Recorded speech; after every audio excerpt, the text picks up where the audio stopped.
another episode of Reseller Evolution. My name's Scott. And I'm Carl. And how's it going, Carl? Episode number 10. Podcast number 10. Can you believe it? Yeah, it goes quick. It's like 10, soon it'll be 100, then 1,000. No, it's been great. I've been so happy we decided to do this. It's something I look forward to every week. Yeah, and I was listening to the last podcast, and I actually enjoyed listening to ourselves. You know what I mean? Like, the stories were great. I was entertained at least. Yeah. Last week, like we said last week, it's this week's going to be more viewers because it's negativity. It's a negativity week.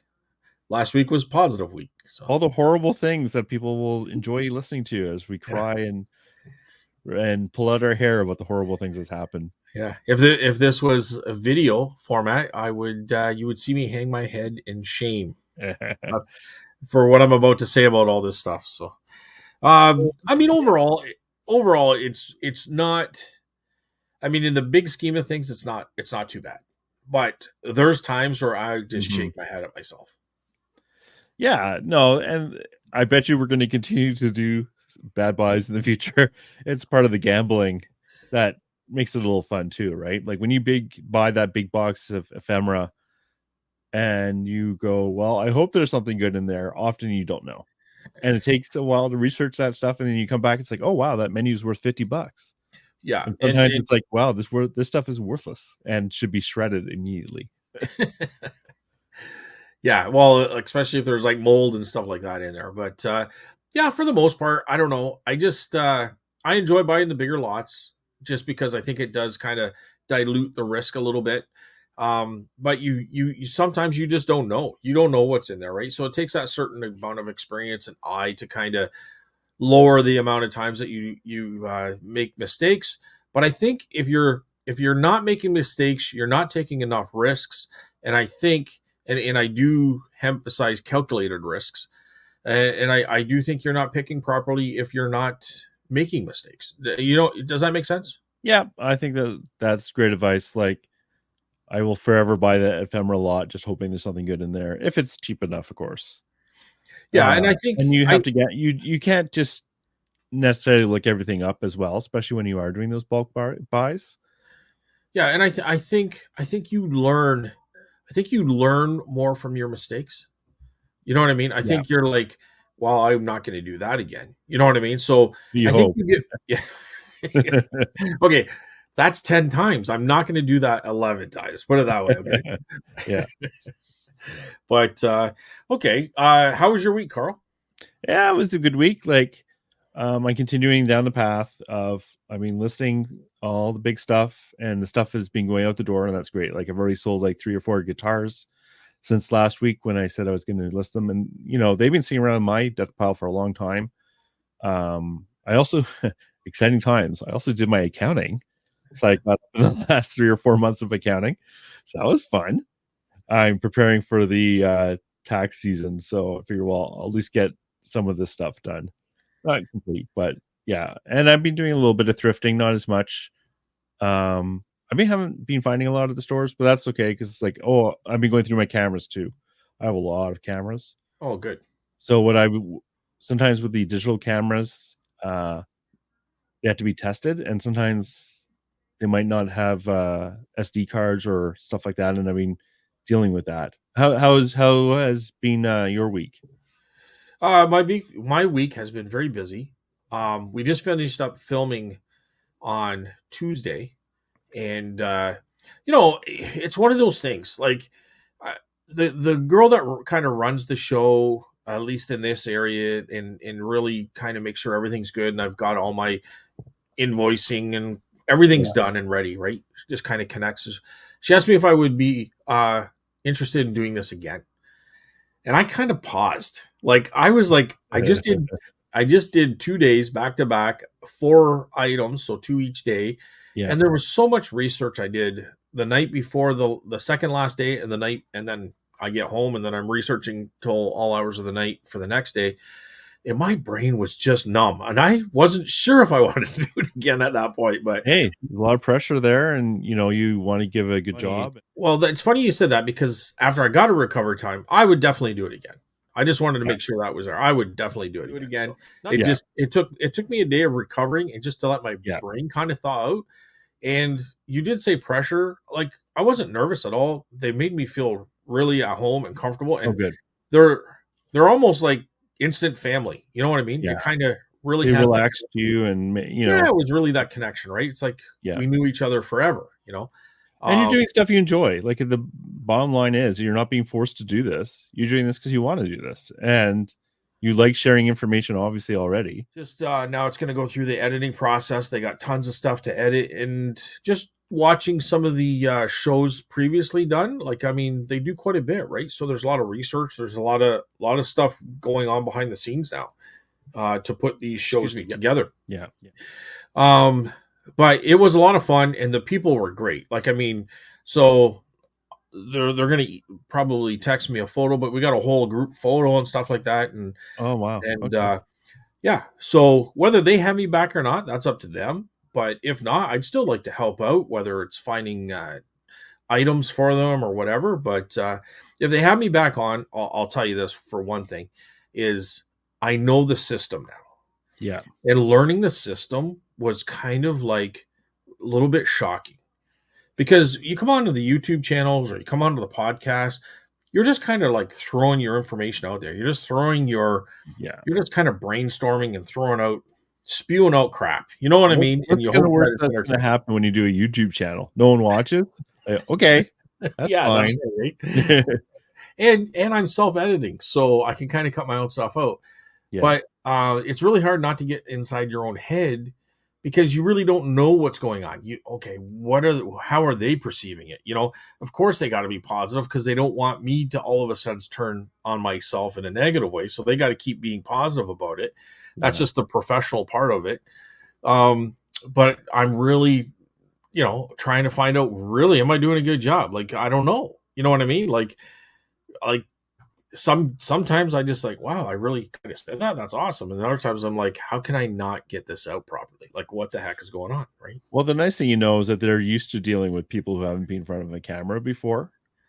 Yeah. So it's not like it's their first time at the rodeo either. Right. So, and once you've you've had the experience, and now how it's going to flow, next time it's just going to be so much easier. And I kind of said it to them. I said, the way I kind of learned it, like just kind of being my first time, it's almost like the night before I'm cramming for 2 exams. Oh, yeah. Right. And then I got to go home. We're done at 6 the one night. And then I go home and I got to research and then cram that information by 11 o'clock the next day. Oh, and it was pretty heavy duty on the brain, right? Like, and then spew it out, in front of cameras and all this shit's going on behind the scenes. And it's like, so next time I know the system now, so I'll have that information. I think they give it to me well in advance. I just didn't understand what any of it what meant. You know what I mean? It's just words on paper. I didn't understand that there was a system and that certain information had to go in certain orders. You know what I mean? So anyway, I'm kind of rambling on a little bit, but just for clarity, it was really fun, really interesting. I'm glad I met everybody. And if I'm worthy of it, I'd do it again. Sweet. But I wouldn't want them just out of sympathy say, Scott, here's a couple of items. I just like, Scott, you did really good there. We'll never have him back. Yeah. But only if it's worthy. I don't take offense either way. But the crew was great. And if they are listening, just thanks so much, guys, for having me part of that. And you guys were awesome. And I might even have them come on my live show. So they all seemed into it, but I think they're busy too, right? So we'll just have to line it up. Yeah.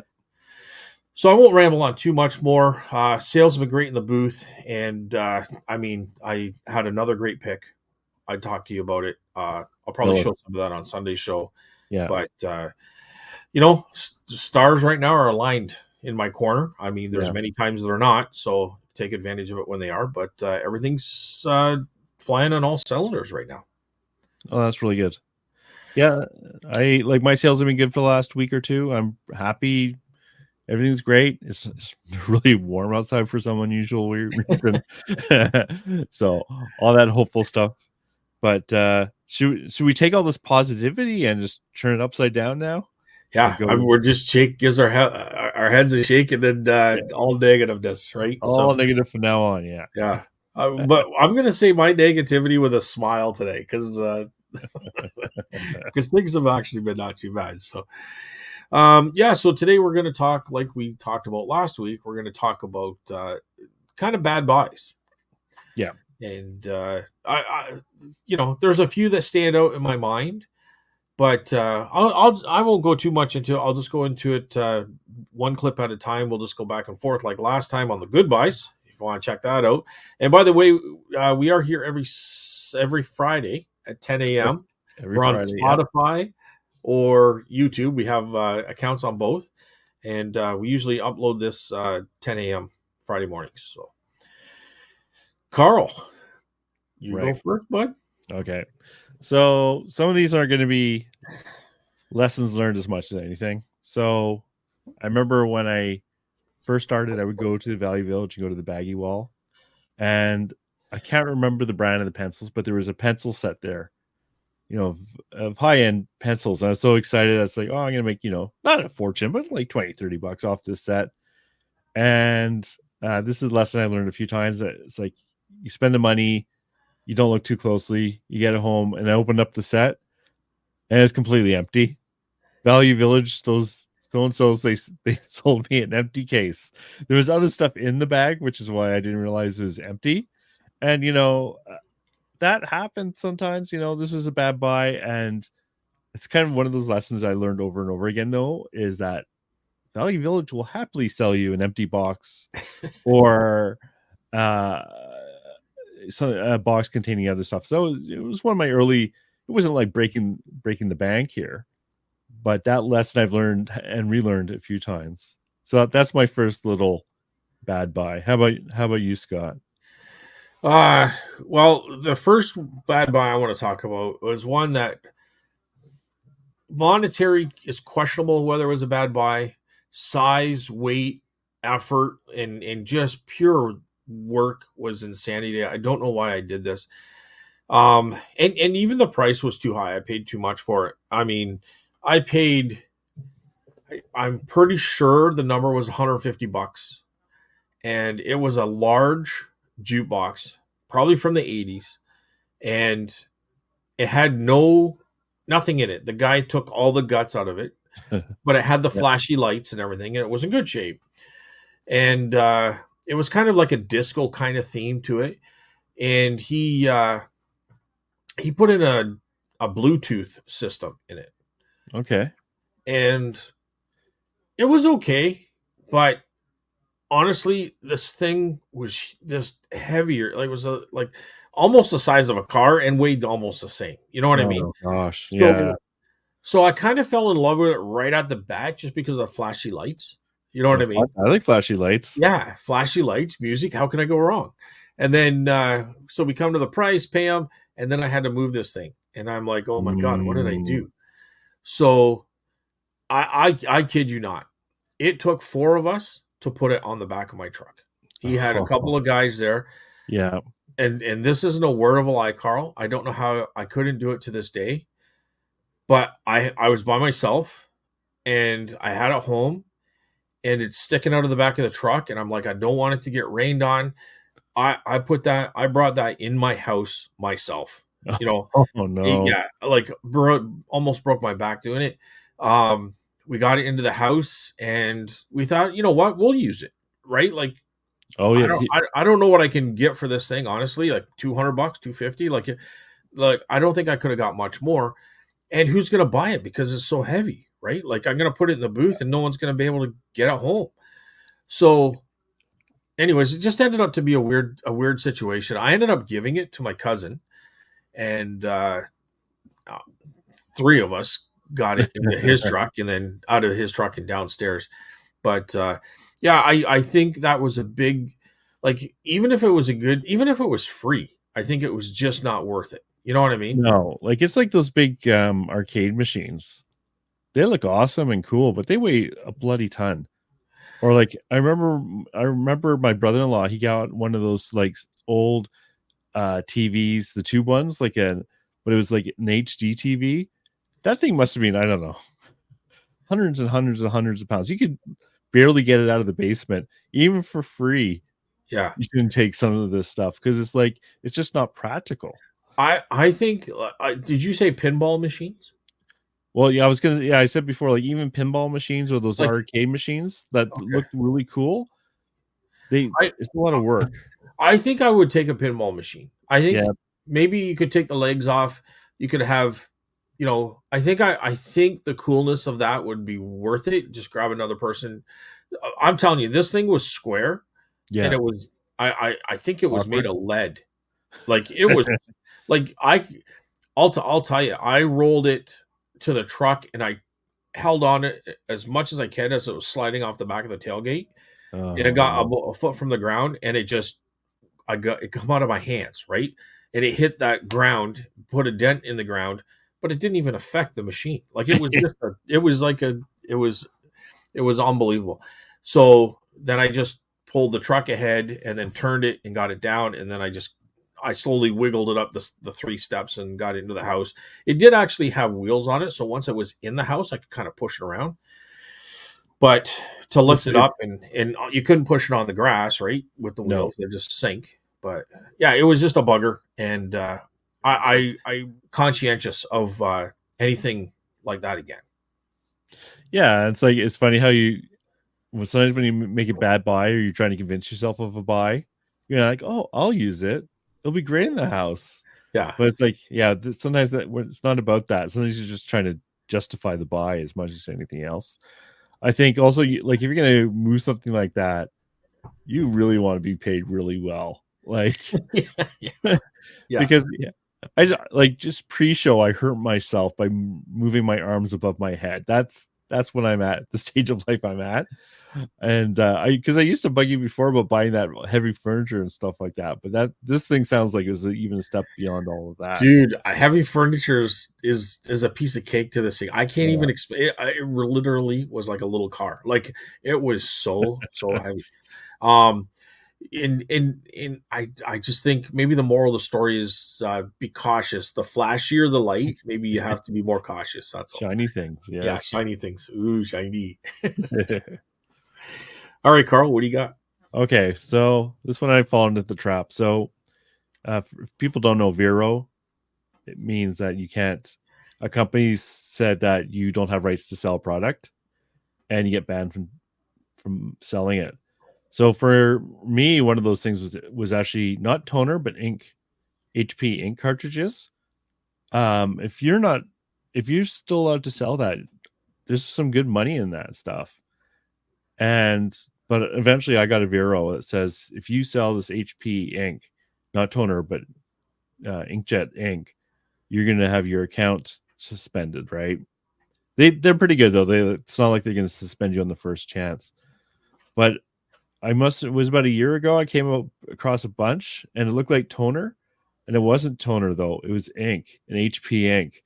I was like, oh, this sells for good money, 40-50 bucks each. So I bought a bunch, and I think I think they're like $8 each. So I bought five maybe. So a bunch of money. But the worst part isn't really about the money. It's now that ink is sitting behind me on that shelf for years because I didn't do the right thing and left it behind.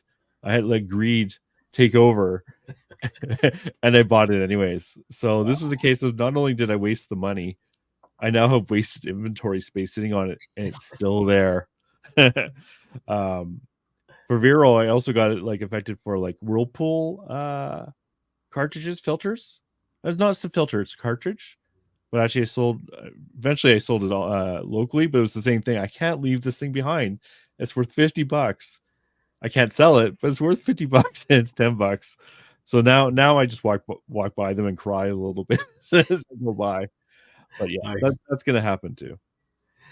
Yeah, no, that's brutal. I mean, yeah, It's a quick sell too, $50. It's sitting right there, but you can't touch it.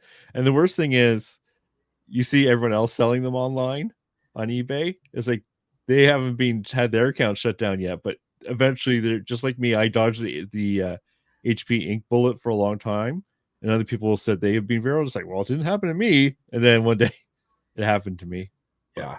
Well, it's for $50. It's not really worth, like, I don't care. Not worth your account. $300. It's not worth getting your account dinged. That's for sure. Okay. Well, mine, my next one is more, it's a storage unit buy. And this was one of my first ones. And I think you got to kind of, go to the school of hard knocks for this kind of stuff, right? You got to pay your dues because it's all a learning game. But I remember I did one storage unit and I did really, really good. So I go in for another storage unit, and this might have been my second, third, fourth. It was relatively early stages. I've done 15 altogether, so it's probably around 2, 3, 4, and it was all totes. It was all totes. Great. Totes. Like, I think there was 8 totes, and they were all closed. They're full of video games and stuff. Yeah, hello, my imagination went wild. This is like, what's in there? Treasures, man. There's pirate ship treasures here. These aren't totes, but full of original Star Wars on the backing cards. Yeah, sure. I mean, I couldn't have been more wrong, dude. This is the worst. Like, I even did a video of it, but it was brutal. I think there was a homeless guy that might have had this unit, honestly. Oh no. There was a PS2 Slim, but there was no joysticks or anything. There was a controller for an Xbox, but everything else was just garbage. It was just papers and garbage. There was a pair of pants that I probably should have kept. I wish I would have kept them. Like, I wasn't selling on eBay at the time. But if I would have kept them, they were probably $100 pants. You know what I mean? How much did you pay for the storage unit? I want to turn the screw a little bit on you. $550 plus all the things on top of that. Wow. Yeah. So I won that storage locker. That's what they tell you. You won. You won the auction. Yeah, really. And I'm going in there all like smiles and everything, right? Happy. Will you buy yourself? I'm a real big storage unit guy, just like off the TV. Yeah. Sign the papers, pay the cash. Yeah. She's looking at me like I'm like the weirdest guy in the world, and what you don't understand what you just did. And then I get back there and I start opening it up, and I'm like, what did I just do? Oh, just totes, man. Just completely $500, $550 for totes. I don't even know what's inside of them. There's nothing. It was just totes. It was brutal. Were you by yourself, or did you spread the joy of just me and the camera? Just me and my camera. Oh no. Yeah. Oh well. It was horrible. Like, I just, whatever. It is what it is. It was horrible. So did you learn anything from that bad buy? Oh, for sure. Like, right. You can't take for granted. Like, honestly, the look on her face when I kind of like stood back and after it was all done, and I think they knew exactly what was in there. They would have looked themselves. Was this an online buy? Yeah. Okay. Yeah.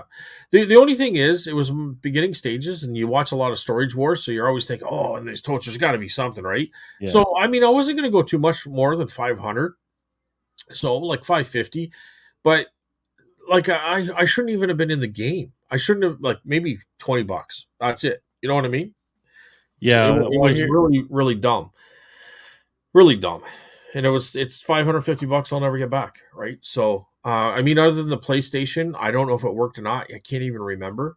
But, I mean, at the end of the day, I probably got $80 for it. You know what I mean? So, it was before I was selling online, so. Was the PlayStation in the pictures? No, not the, it was just totes. It was just totes, dude. Because the reason I was asking is I was wondering if like they put the video games on top. No, there was nothing. It was just totes. It was just who knows then. If I got there and it was all empty totes, it could. That might have been what I bought, right? But I'd be like, well, at least I got some totes. Oh yeah, and some of like they were kind of like they had an odd smell. You know what I mean too? So, no. Yeah, it wasn't like a bad smell, but it wasn't a good smell. It was just kind of like, I don't know, just something was off. Yeah, something was off. So it was bad. It was bad. Oh man, yeah, Yeah, that's what I happened. have it Though, on right? video. I should Yeah, probably pull it, like find out what day it was, and I'll mention that next week's show. What day it is? You can go back on my Scott Sells Stuff channel, and it's just it's been. down. Yeah, Yeah, just what the hell did I just do? I, I, I, I know about them, and they have them here in Ottawa too. It's just I haven't gone because I don't want to deal with basically all the garbage runs and stuff like that. Like I don't have a pickup truck, I don't have a trailer, I don't have anything to deal with that stuff, that bulky stuff. Yeah, And if I try to put that stuff in the garage, my wife would kill me. So yeah. Well, I in this particular case, I had a car at the time. I didn't have my truck, oh so yeah, the totes were kind of okay because I could fit them a couple in my trunk and a couple in the back seat, in the front seat. Like I had room for that, yeah.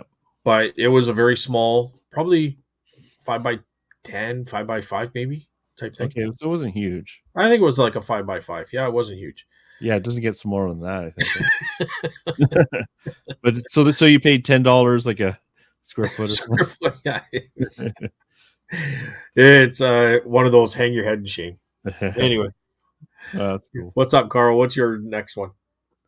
Okay, so the next one was greed getting in the way of logic.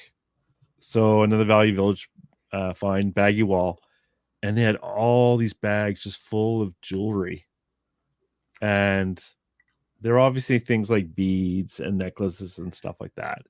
And they must have had like 20 or 30 of these bags just literally crammed full. I can't remember how much they were, like $3.99 or $4.99 each bag. And it's like, well, there must be something good in here. Like, there's just so much of it. So I filled the cart full of bags, like $150 or $200 worth of random jewelry bags. And, I ummed it on and went, well, it's worth the risk. So I took all that stuff, and it's quite heavy too, right? Brought it home and opened it up, and it's all Avon jewelry.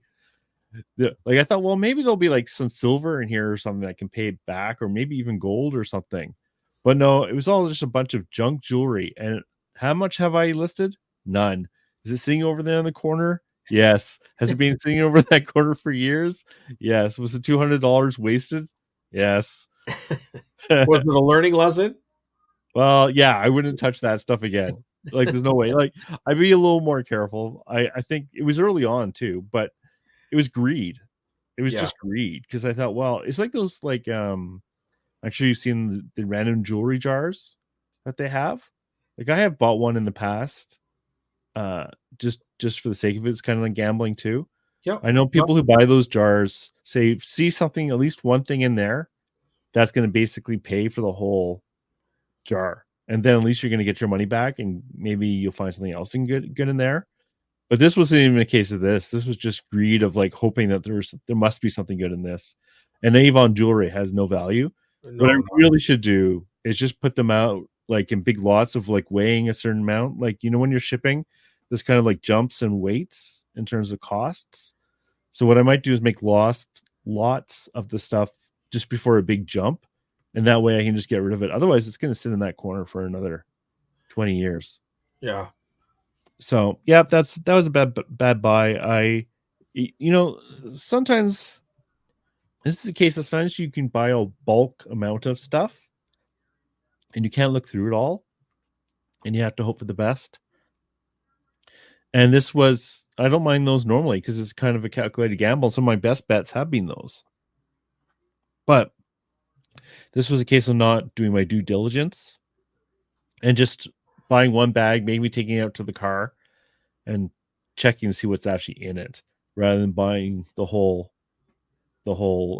rack of them. And then the next day I went in there, and the day after they put a whole bunch more out. So they didn't even put it all out. They're like, oh, some sucker bought all those things. It's like, well, you're not getting me twice. You got me once. Yeah. Yeah. Well, what are you gonna do? Hey, it happens, man. But I'm glad you're hanging your head in shame. It was in shame. Yeah. And I can see it from here too. That's the worst thing, is I can see that damn box. Maybe just to remind myself, I'll actually list some of those things and just say what you see is what you get. Give Yeah. me $10 and I'll be happy for these big lots and just get it out. And if someone else wants to make the same mistake I did, well, more power to them. This is kind of something that happens to me sort of frequently. Like I think I've become way better on this. But buying items that become worthless when they're broken, not realizing that they're broken, Yes. right? So like I can remember, so it never turns into like horrible things because I really watch what I pay for. And usually when I grab these things, it's bulk items. But I remember little Hummel figures. Probably one of the first things I learned this, bought a whole bunch of Hummel figures, and there was only a couple that weren't broke. Everything was broken, but they've been repaired, and they were repaired so well Oh, you can that see by the airlines. Yeah. yeah. So for a quick glance, you don't really notice it, but when And you there's stuff like really that. when Yeah. I put my glasses on and I sit down and kind of look it over, you could see that many of these were broken and had been repaired. And I'm talking like heads falling completely off. You know what I mean? That kind of thing. So they've just glued them back on. But Where did you pick these up without like disclosing too much info? so no, those are from a auction lot, Okay. right? Those Hummels were. But I picked up other figures too. I remember I picked up some Briar Horse once, and luckily the lady was pretty good on the price. I didn't have to negotiate it, but I thought I had a really good score. Yeah. So I could see two horses in the trailer, and then there was a Briar's trailer. And one of the horse leg, I bring it out, and the leg, like by the hoof, it was completely broken, and they had just taped it back on. so Oh my god. so it was done. So that's the horse is gone. But I mean, luckily, I think she said 15 for everything. I ended up selling the trailer for like $40 or something out of the booth, and the horse too. I got a good price. But I mean, if she would have said $30, I don't know. I probably would have just said okay because I would have made my money on one of the horses in my Yeah. mind, and Yeah. everything's gravy. And when you pull it out, the horse could be broken, and you know what I mean. So It can I be really just think hard. I think we've all done that. I've done that with teacups, not noticing damage, even though yeah, I looked and I felt for chips and I, shone a light through it and all that stuff. And there's still, you have to be really careful with that stuff because any damage, in a lot of cases, destroys all the value. People want perfect or they want nothing. yeah, 100%. You can't even get rid of them if they're broken. And sometimes I wonder if I do it in transport, but I'm pretty sure I don't. Like Yeah. I try to be somewhat careful, but you'll see like you'll get it home and a finger's broken off, or Yeah. something stupid, right? Yeah. So I just think overall, I just kind of wanted to mention that because that is something that happens kind of more than it should be. You know what I mean? Because I'm in a rush. I'm Yeah. trying to get to the next yard sale. So I guess I'm paying the right prices where I'm not getting burned too hard, but it's still, you know, it's still kind of BS. I shouldn't be doing that, right? So That's happened to me. I picked up a figure that the guy said was in perfect condition off an auction, and I got it, and the arm was half ripped off. And the back of the head was all scuffed up. Like, there's no way this was even close to flawless condition. Unfortunately, there are some sellers out there who are more than happy to make their problem your problem, and it's our best, due diligence, so to speak, of like trying to figure it out. But sometimes will just miss stuff on glass as well, or like on figures where it's like something might be missing that's not obvious. I've pointed out damage to other people as well because sometimes you just don't see it. all I right, remember Carl, what's you did a whole Hummel video years back. I remember that. So you got a video out of it. I buy Hummels whenever I can. Hmm. Like if I can get them fairly cheap, I will always buy Hummels. So So they're not the Beanie Babies of the 1980s. well, I'll sell them anywhere between 45 to $20 out of the booth all day long. Well, that sounds pretty good to me. Yeah, and they go. Sometimes they might sit a little while, but for the most part, they're all going to sell. I know that, and it is kind of unfortunate because it's one of those things I have to lock up because people I don't want them broken, but Yeah. so that kind of probably slows the rate that they sell. But I've never had a Hummel that did not sell. Like, I mean, that wasn't broken. If they're broken, I threw them away. But I throw out a lot of stuff. yeah. Yeah. So, but I've never had a Hummel that did not sell. Hmm. Yeah. So I actually had a Hummel book was just a book. I think I put $15 in the booth and it sold. And it's a book on Hummel. So Hummels is still very collectible. It's just they're not getting those huge prices they used to get. But yeah, people eat them up. It's like Royal Daltons. Royal Daltons, everybody says, oh, the market in Royal Daltons is gone. No, it's not. If I can pick them up for $10, I'm going to get 30, 40, $50 for sure. Yeah. The rare It's ones are just, always going to be rare. Yeah. well, I mean, for a rare one, I've gotten like $400 or $500 for a Christmas Royal Dalton. You know what I mean? Mm. So, like, it doesn't even have to be rare. Like, people will just pick them up. It's just I'm not going to get $300 for most of them, right? Yeah. Like, that kind of market is probably gone, but 25 to $50, that market's still there. So if I pick them up for $10, I'll do it all day long. It's your go. So another bad buy often, and this is not a specific one. This is often is when something's missing critical pieces. And for me, it's cameras, like digital cameras. If they're missing the battery, often, like especially for us in Canada, it's not so easy to get a replacement battery, and I should have left them behind. Or like video cameras, the big setups, like if they're missing the charging cables, that can be. I've done that quite a few times, so now I try to be careful with that.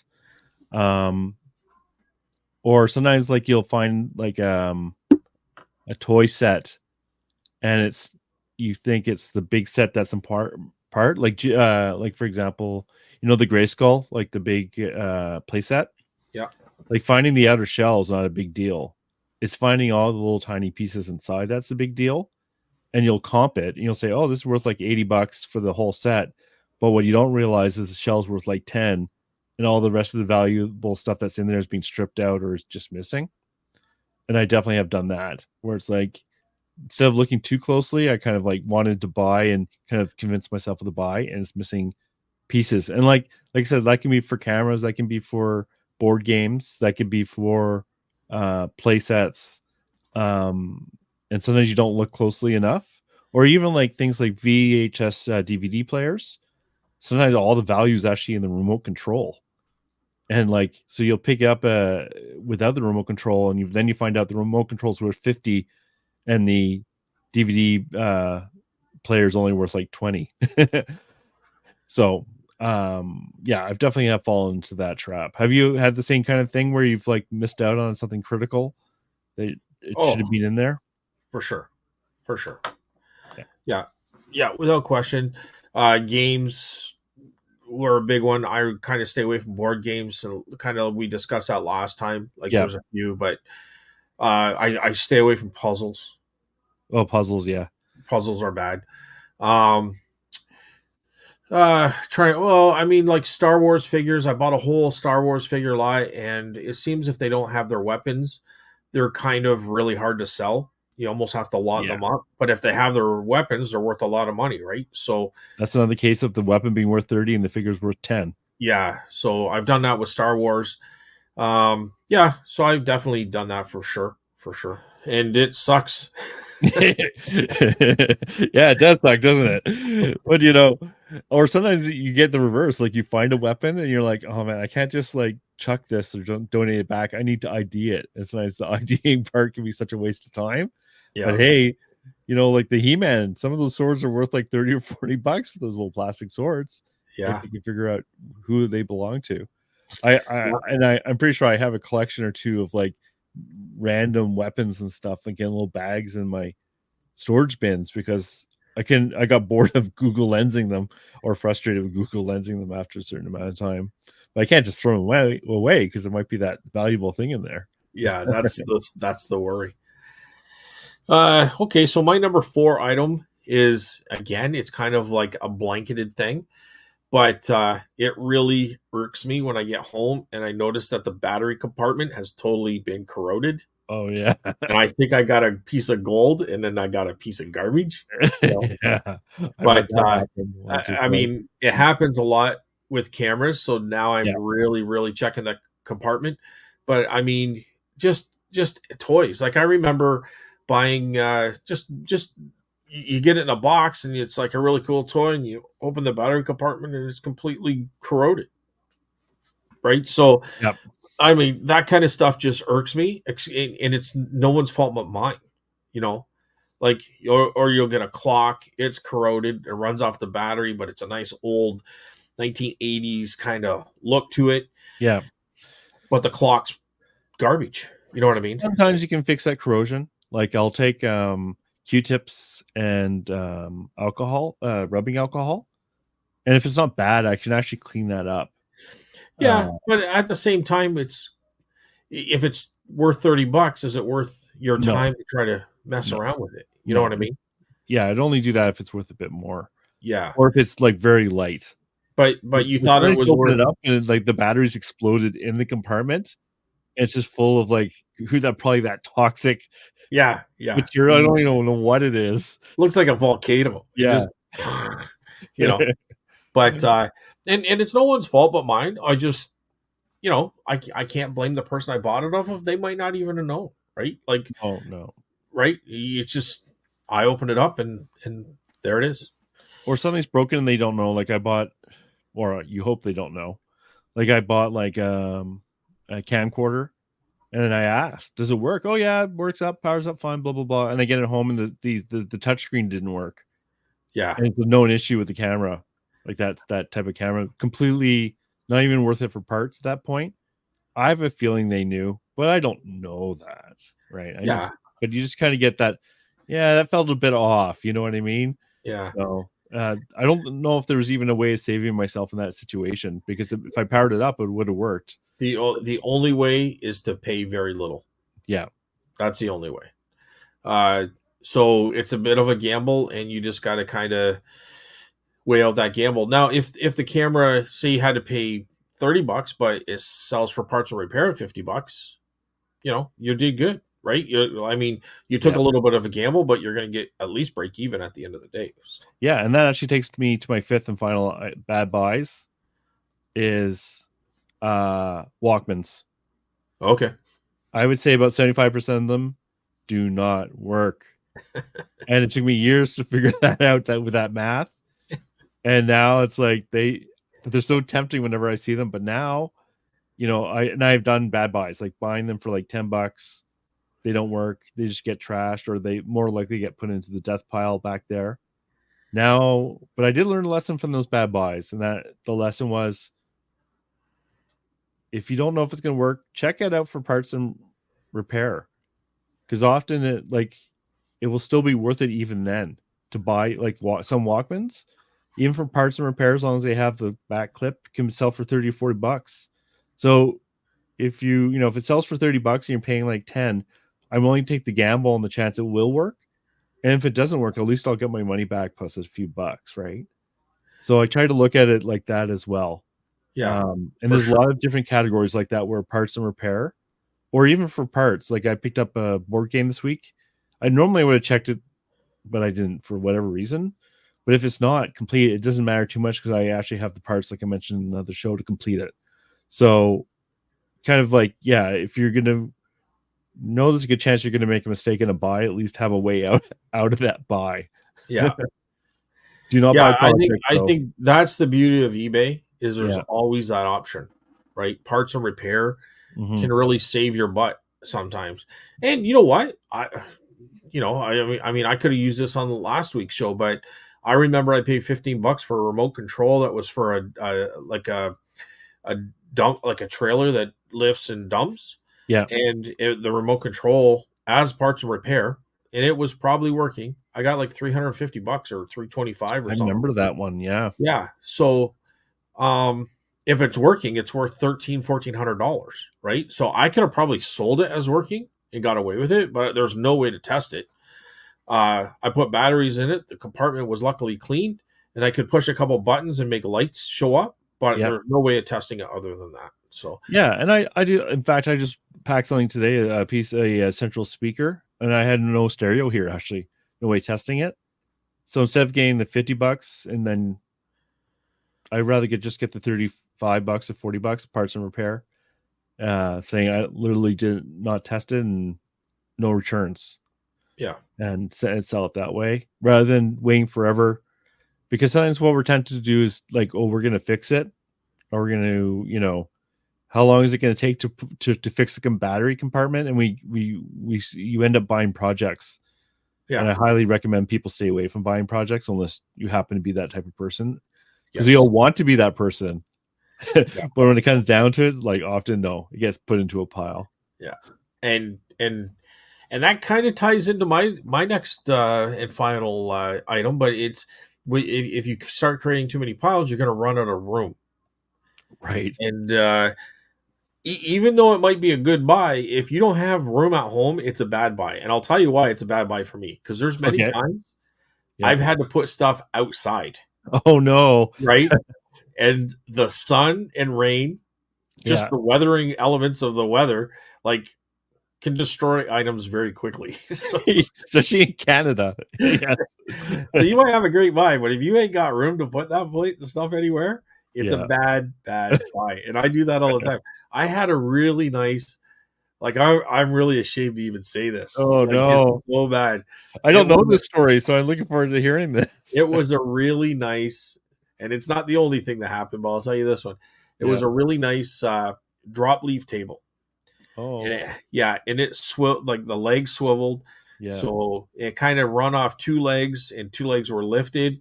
And then when you turned it, the legs kind of dropped, and then you had four legs, and then you could lift the leaf, right? It would hold the leaves up, so you'd have a nice square table. And it was such a nice table, and I just had no room.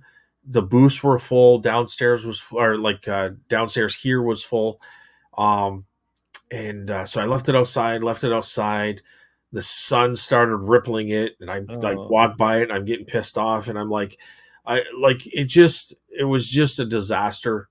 And I don't know why it's just something that I just kind of like neglected, because I just I don't even want to look at it. You know what I mean? Take the dogs outside to go pee, and then all of a sudden it's like I got to look at it again, and it makes you feel very guilty every time you see it too. What's that? It makes you feel guilty every time you see it. Oh yeah, it was just a shameful. I'm very ashamed. And so anyways, what I ended up doing is just kind of I just broke it, and I took the chainsaw to the legs and to the table, and I burned it. I burned the whole You burned it? Yeah, we have a little burn pit, and just I made all the other ones out there still existing more valuable by decreasing the supply by one. So I'm like, I'm going to use the wood, man. I'm going to use it. It's I can go pay $10 for a bag of firewood, or I can burn this sucker and get my money back. That happens. I remember once I dropped a really nice pair of motorcycle glasses. And these are beautiful, like 50s or 60s. And it's like I had too much junk. I put it on a shelf where it didn't really fit. And then one day I heard the as it fell and destroyed. And I was like, oh, I felt so bad, because it's like, these are vintage glasses. I don't think they were worth a ton, maybe $50 or $60, but still, it just, sometimes we break stuff, right? That happens too. Or like sun damage. Like, sun damage is horrible. It's horrible. Like, you put it's almost worse than rain. My books upstairs, like I looked at one day, it's like all my books are all faded on the edges now. I was like, oh man, did I fix it? No. I just I'm pretending. I'm literally right now pretending it's not happening every day. That's all we can do. I should have, and I'm so mad at myself even more now. I should have made a video of me digging the chainsaw to that, cutting it up, and this is what happened when you're an idiot. It was horrible, man. Yeah, it was such a nice table, and Steph kept telling me, "You got to bring that in. You can't." I go, "Where am I going to put it? I got no room. It's in the way." She goes, "You have to do something with it," and I'm like, It was one of those things. I just kept pushing her. I don't know why. You didn't want to deal with it. You didn't want to deal with it. I didn't want to deal with it, right? Yeah. And if you never deal with it, then it's not a problem. Right? Because like in your mind, it's still fine until you deal with it. But then when you deal with it, then you kind of come to the realization that you screwed up. But until that point, you can kind of pretend it's not happening, right? Like that's my go-to for a lot of things. It's called a head in the sand. It works until That's exactly it. The head of his head. it But works until it doesn't work. yeah, I should have done a video on that though, because that would have probably been funny. I wasn't really mad. I just kind of like, I kind of felt ashamed because it was such a nice piece, and I thought Yeah. if people really knew what I just did to this nice old piece, like Yeah. it would, We they would love think, this stuff too, right? It's not like it's not yeah, emotional for I us, didn't right? want it to be ruined. It's just, No. like what am I But it going to do happened. with it, right? Like the garage is still packed. Like it's the downstairs is actually becoming quite normal. Um, but I had to deal with the garage, and then I had that pick today, which was massive.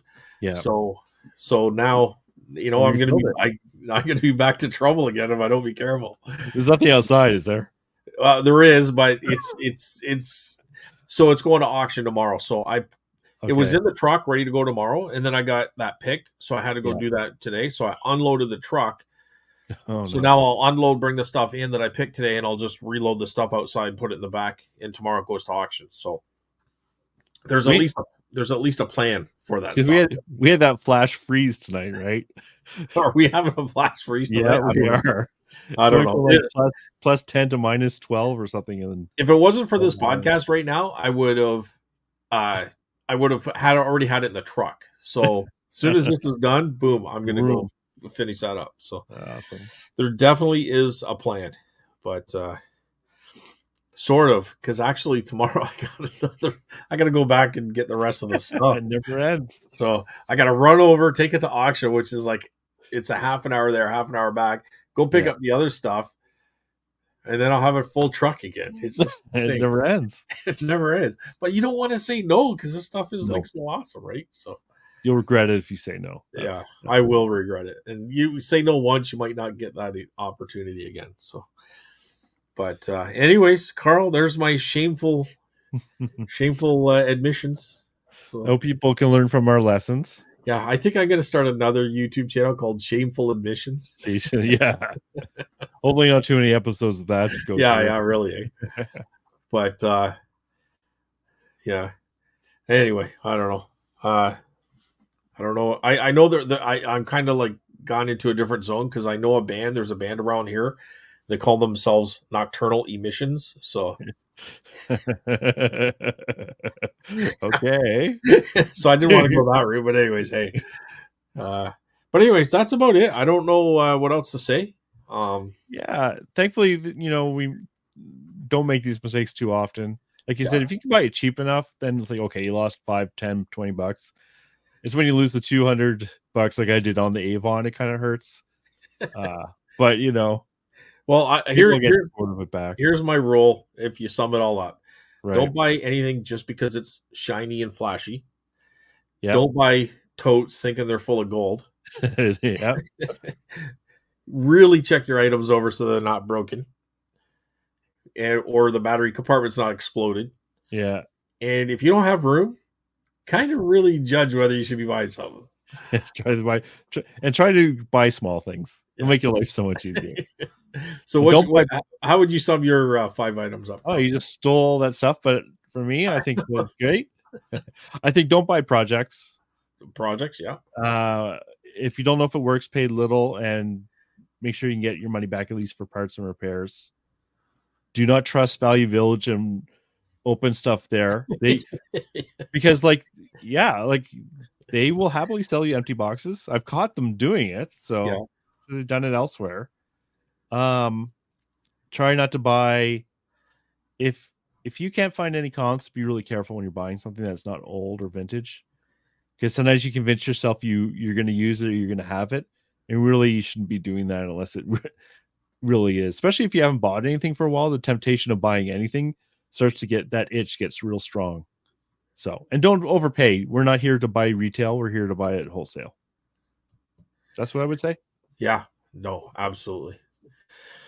Yeah, those are all good points for sure. For sure. All right. I think that's going to do it. What do you think?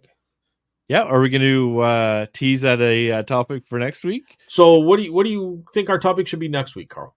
Well, this warm weather, and all the snow melting, even though it's still February, has brought the dreams, or for me, the nightmares of garage sales and techniques and different ways of maybe negotiating at garage sales, different ways of finding garage sales, how we plan our routes, what type of neighborhoods.